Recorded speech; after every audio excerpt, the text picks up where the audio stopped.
Hey guys welcome to my channel. তো আজকে হচ্ছে ইন্টারমিডিয়েন্ট ফাস্টিংয়ে 66 ডে। আর সকালে উঠে চেক করে নিয়েছি ওয়েট, আর ওয়েটটা কালকে থেকে একটু বেশি আছে 150 গ্রামস মতো।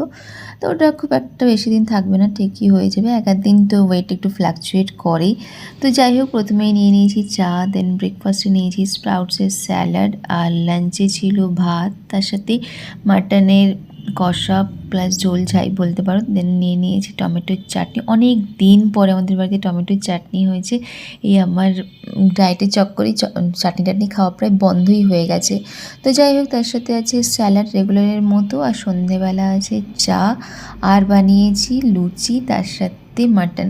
কিন্তু লুচি দিয়ে না আমার মাটন খুব একটা ভালো লাগে না, দুটো অয়েলে মিশিয়ে খুবই গা গুলিয়ে ওঠে, তো ওরকমই গা গোলাচ্ছিলো। তো যাই হোক, অনেকদিন পরে ইচ্ছে হলো যে লুচি দিয়ে মাংস খাই, তো বানিয়েছিলাম। তো এই ছিল আমার আজকে সারাদিনের খাওয়া দাওয়া। চলো এখানেই শেষ করছি, টাটা।